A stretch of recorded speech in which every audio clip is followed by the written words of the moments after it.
the wind rustles through the lush green fields of wheat, Kisan Rao breaks into a smile. It is very heartening to see the green and obviously prosperous fields that unfold before him. Something which he and his village had forgotten to see just a few years back.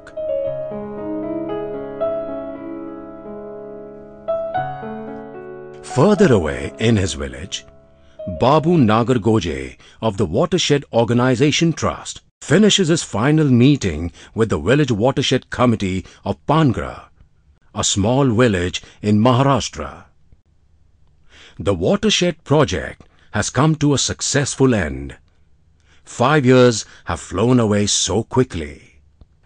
The project will now be carried further by the village itself, without anybody's intervention or monitoring. The village is completely capable of maintaining what has been achieved. Another project complete, another watershed restored back to its original state, several lives transformed. It's business as usual at the Watershed Organisation Trust, Ahmednagr. Ahmednagr district and the Marathwada region in Maharashtra was a prosperous area in the state. Prosperity driven mainly by the sugar industries. However, this region never really recovered after the drought and subsequent famine of 70s. In 1987, Maharashtra suffered a very serious drought. At that time, about 100 NGOs got together in Aurangabad to find a lasting solution to this recurrent problem of drought in Maharashtra. It was realized that barring a handful, most of the NGOs had not had prior experience in watershed development. Now, if you're going to have a large-scale impact and implement watershed development on a large scale, you have to have a large number of partners who have the required technical competency. At that point in time, we decided to do a strategic rethink, and we decided to focus on building up the capacities of NGOs and village self-help groups, particularly village self-help groups. Thus, on the 20th of December 1993, the Watershed Organisation Trust was born. WOTR initiated NGOs and watershed dwellers into the intricacies of participatory natural resource management along watershed lines. This model helps in scaling up the operations by manifold, as more and more NGOs can further train many more village communities or other NGOs. Today, over 100 NGOs work with WOTR on various projects covering over 3 lakh hectares of land. However, the success of the projects can be attributed to the underlying conditions of the project. The conditions are basic but important. First, the village will contribute 20% of the project cost by contributing free labor or shramdan. This 20% is also paid for by the funding agency.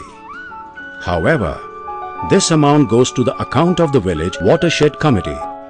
This amount is used for maintenance of the watershed treatments and other activities after the project is over. The second condition is ban on cutting of trees in the project area. The third condition is ban on free grazing of livestock on the project area. The project is not sanctioned unless the entire village reaches a consensus on these conditions. WOTR on the local implementing NGOs does not interfere in this process. The village has to come to terms with what it wants and what it is willing to do for its future. This is the success of the model developed by WOTR. WOTR has developed systems which are taught to the people. The village runs the project itself by forming committees from its own people. These committees do various jobs like taking measurements of the work done, to payments for various activities. Yes, the entire finances of the project are managed and utilized directly by the people themselves, leaving no chance for outside interest.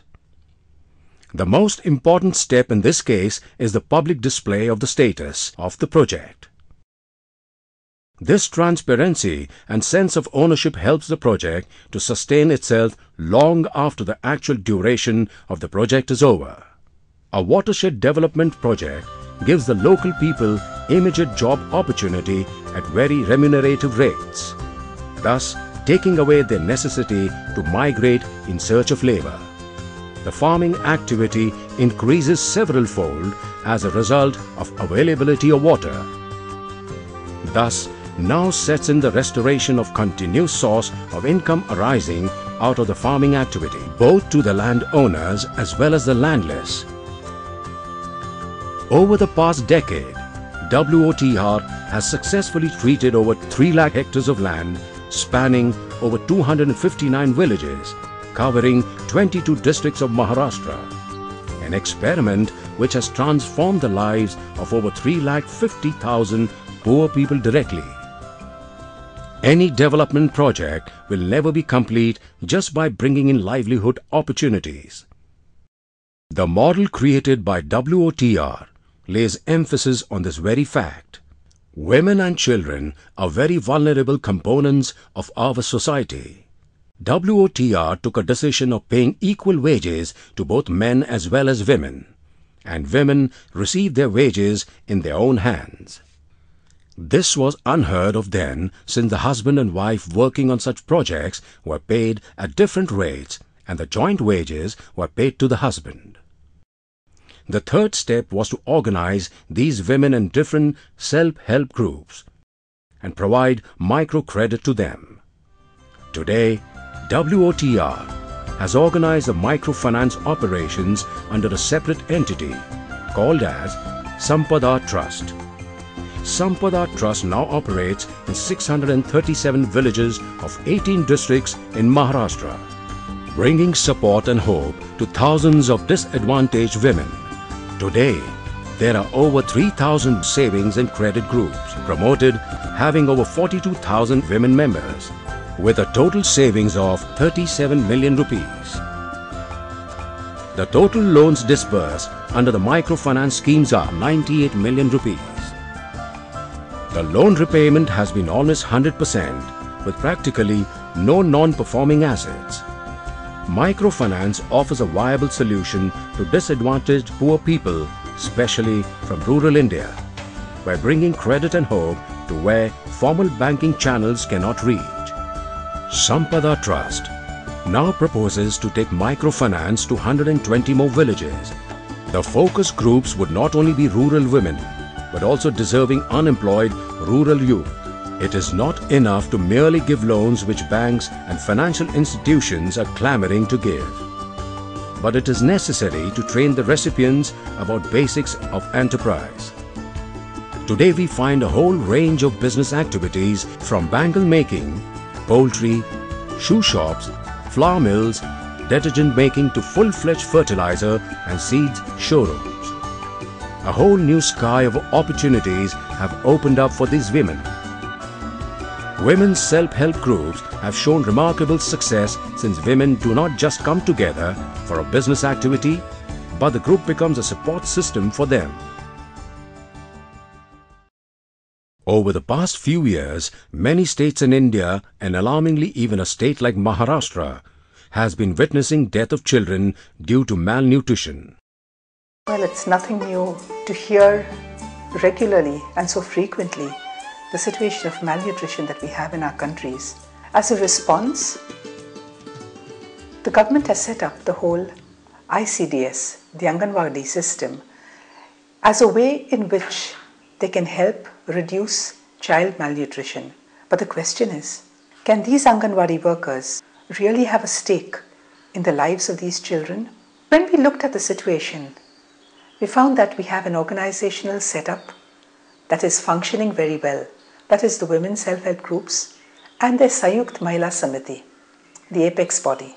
From October 2005 onwards, WOTR started a unique program of participatory growth monitoring for children in 123 villages. It was through this activity of growth monitoring linked the mothers, the SHGs and the Anganwadi on a common platform, the growth monitoring of children. The uniqueness of this program is that the Anganwadi worker is no more the key responsible person for the growth of children. It is the mothers themselves. They track the growth of each child, they note it down on the growth chart, And this chart is then discussed during the self-help group meetings and is even taken to the Gram Sabha, where the village themselves start responding to the situation of the nutritional status of the children of their village. It is in these sessions that the mother also learns about basic hygiene, protection of the children, and the immunization, so important to keep children healthy and normal. Besides hygiene, nutrition is very important. Mothers are taught to prepare a balanced diet from the locally available foods. The kitchen garden comes in very handy. It is from here that she can get fresh food and fresh vegetables for her family and her little ones. And incidentally, just by making the mothers and the self-help groups the key promoters of this growth monitoring, we have noted that there's an improvement in the health and the nutritional status of the children in the village. In the recent times, WOTR has been addressing issues apart from watershed development itself, but certainly related to the watershed. This is the issue of fuel. One of the most important cause of destruction of the environment is felling of trees for the sake of firewood.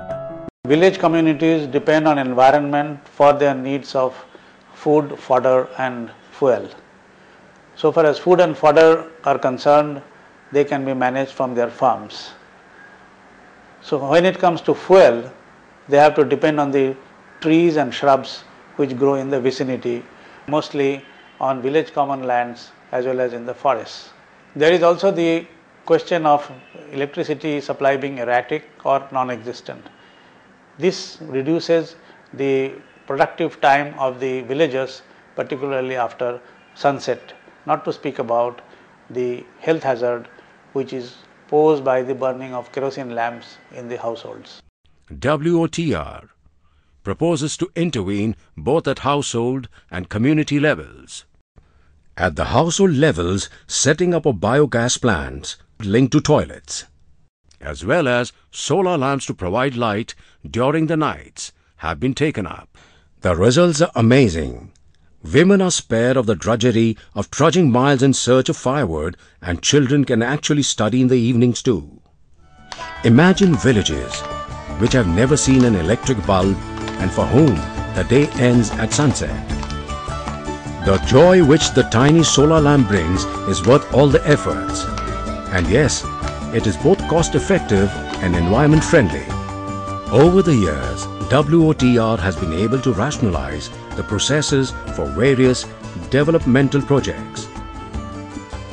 Be it watershed development, microfinance, child monitoring or renewable energy, rationalization brings in a system, and system brings in transparency. Transparency which is needed for any activity in public domain. All the projects are monitored using custom-made software developed by the Information Technology Department of WOTR. This software helps in keeping track of the counts of hundreds of projects, reports received from each project, requirement of funds, disbursement of funds, people employed, wages paid, and also track any anomalies, thereby keeping an effective check on projects. Apart from this, different computer softwares have been developed and used for planning, monitoring, reporting, decision making, program management, information sharing, and for operational requirements. The software developed by WOTR has already been adopted by the government of Andhra Pradesh, the Swiss Development Cooperation, among others, to effectively implement developmental projects. The support from both national and international agencies has been immense. And so has been the acknowledgement.